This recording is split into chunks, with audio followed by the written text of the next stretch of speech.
Hi everybody, for those of you that are new, my name is Darby and I talk about true crime or current events. Today's topic is about the tragic flood in Texas. On July 3rd, a storm system started creeping into central Texas. The National Weather Service issued a flood watch around 1:18 p.m. saying 5 to 8 inches of rain were expected.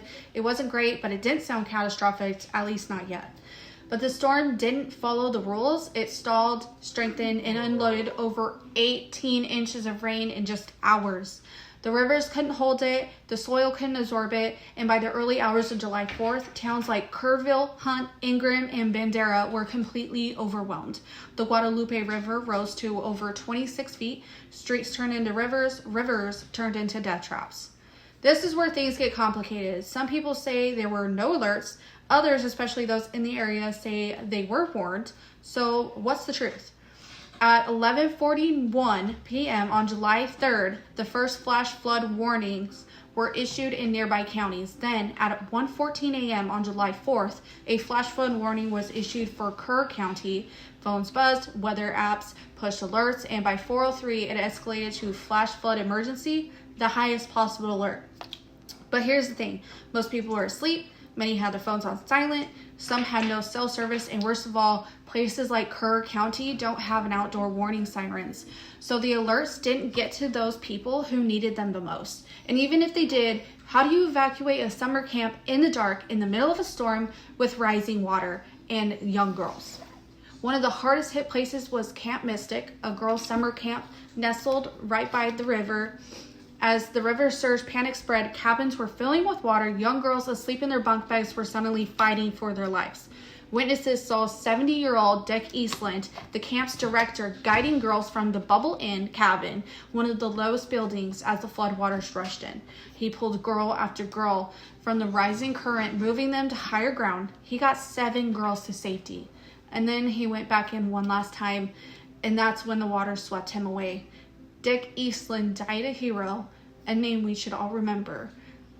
But as day broke, rescue teams from across Texas rushed in. Over 230 people were saved from rooftops, cars, trees, many by boat, some by helicopter. These are the names that deserve to be said out loud. The Texas National Guard, Kerr County Sheriff's Office, Bandera County Emergency Services, local volunteers from towns like Ingram, Hunt, and Center Point, private ranchers who used their own ATVs, boats, and horses, off-duty nurses and medics who ran triage zones in church parking lots, and 2 19-year-old girls, Silvana Garza Valdez and Maria Paula Zarate, who didn't wait to be called heroes, they became them. Without cameras, without orders, just courage. They pulled 20 girls from the raging floodwaters at Camp Mystic. They led them to safety when the river rose. They did what they had to be done.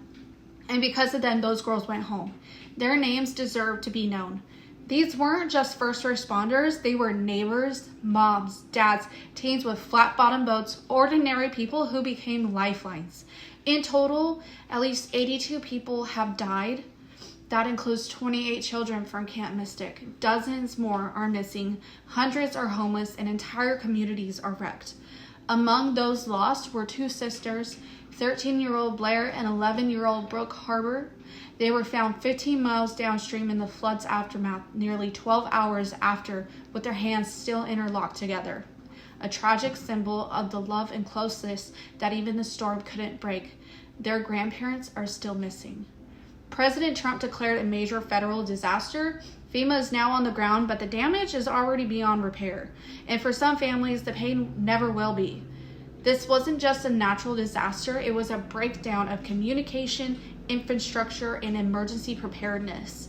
Yes, the National Weather Service did their job, but Kerr County had no sirens, camp had no rapid evacuation plans, people slept through phone alerts, and others had no signal at all. So even though the system worked on paper, it failed in practice, and people paid for that failure with their lives. Even though this disaster was terrible, it showed us something else, something powerful. When the waters rose, people didn't turn away. Neighbors helped neighbors. Strangers became friends, and volunteers showed up with boats, blankets, and hope. In the darkest moment, the people of Texas found a way to come together, to support, to rescue, to rebuild. That's the heart of humanity, and that's what will carry them forward. This storm exposed how unprepared we are, even when we have hours of warning. And it also showed us who we are at our best. People like Dick Eastland, Blair and Brooke Harbor, and every rescuer who risked their lives to protect others. Texas is grieving, but it's also rising, with neighbors helping neighbors and strangers becoming heroes. And now it's on the rest of us to not just tell these stories, but to remember them, because disaster doesn't care who you are, but humanity does.